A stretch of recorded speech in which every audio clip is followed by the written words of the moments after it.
What is up sa inyo mga peeps? Ngayon sa pribang ating video kung saan papakita ko sa inyo itong product na binili ko ulit sa Shopee. Alam ko puro Shopee ng videos natin kaya guys, keep up with the good work Shopee. Ganda-ganda ng Shopee na yan. Shopee baka naman. So ito guys, papakita ko sa inyo itong product na binili ko from Shopee na isang retro gaming console siya na worth 1.5 lang at maganda rin ang mga ang usability niya na yung 2021. So bubuksan muna natin siya gamit ng ito naman talaga scissors na ito. So bubuksan natin.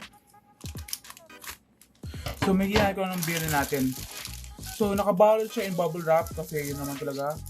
Bubble wrap lang tayo na yun. Bubble wrap for life. So pagbukas natin, makikita natin ay ito muna. Ito guys ay binili ko na isa pa which is yung Gameboy, Super Gameboy para sa ano. So alam nyo na parang retro gaming team yung nito, yung unboxing nito. So una muna, meron tayo ditong Super Gameboy which is ito guys. Ang Super Game Boy is adapter siya para Super Famicom. Hindi ko man kailangan review to kasi hindi man natin kailangan to na yun. Yung review natin ay yung nasa loob nito. Kasi dalawa binili ko, sinabay ko lang yun guys. Guys, so ganda talaga nito.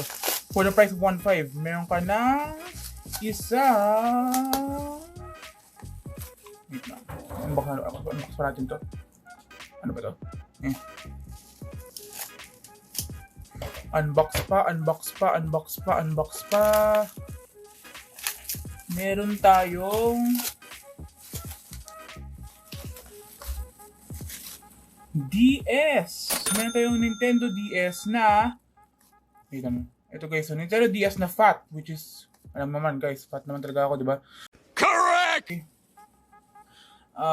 Isang Nintendo DS na for only 1.5 may kasama na siyang charger and games na Japanese. Pero alam ko guys, ang DS is region free.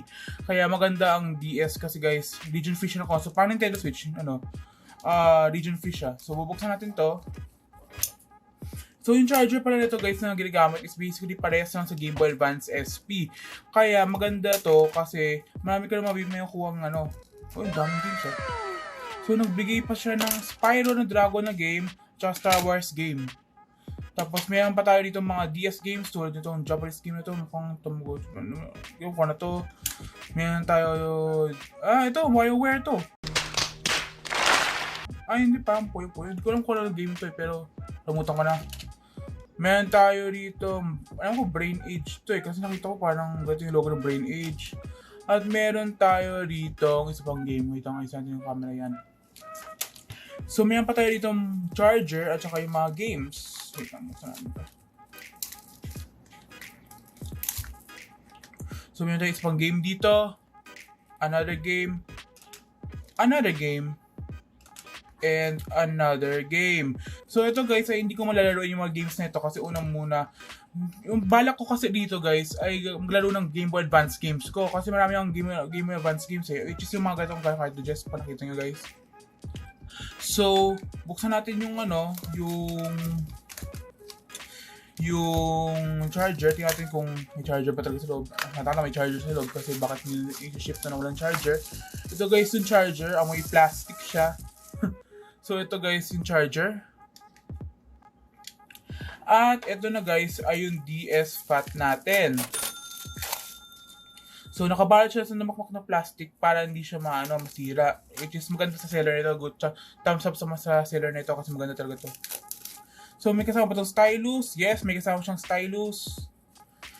Wait lang. Ano pa natin daw? Hirap na ito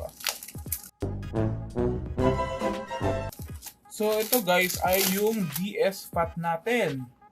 So tingnan natin kung gumagana ba siya. So sa tsura pa lang guys, mukha siyang weathered na. Kaya 1.5 lang naman kasi siya guys. Pagbukas natin, ito yung tsura ng DS.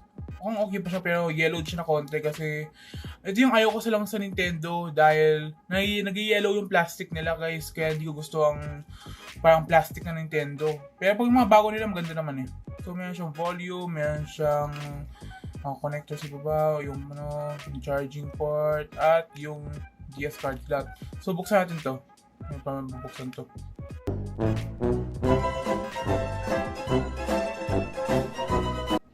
I never owned a DS guys, to be honest, kaya hindi ko papabuksan to. Wait lang, paano ba ito buksan?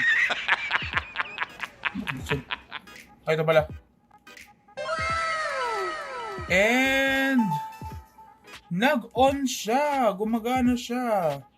So ito guys, ayun yung DS natin. Mukha siyang isang beast of a console kasi guys, grabe oh, ang kapal niya.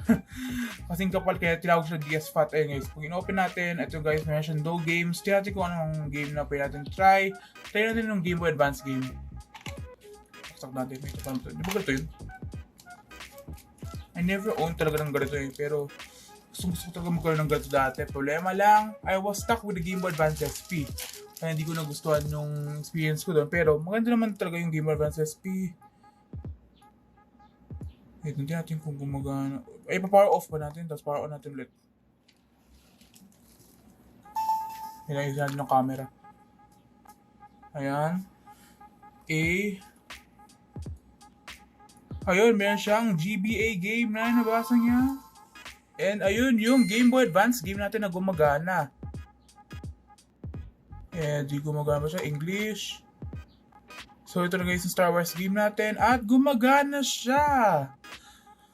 Gumagana siya guys. Ang ganda pala na gano'n, no? 1.5 pesos lang to to be honest At alam mo naman guys, nabili ko ito sa Retrogamer Philippines kasi meron siyang logo ng Retrogamer Philippines dito. At maganda pa yung audio niya. Press start. Tapos natin. Ito gawa ng new game. Sorry guys kung siya malabo yung camera, pero ayun guys, maganda. Maganda talaga ito guys So, saan muna natin to? So, for worth 1.5 pesos, makakabili ka ng isang DS with games at isang charger na pwede mo pan-charge sa DS nito for only 1.5 pesos. So, maganda talaga ang deal nito. So, ito guys ay isang magandang produkto from Shopee. Kaya, pag gusto nyo bumili guys, wala na ito sa Shopee na yun. Pero, pag gusto nyo bumili sa store nila, which is ang Retrogamer Philippines, lagi ko dito, Retrogamer Philippines. Magandang store siya kasi ito bumibili ng games ko at saka pati itong Super Game Boy dun ko binili. Kaya thank you very much for watching. Salamat sa Salamat sa 427 natin dyan. Peace out. Bye.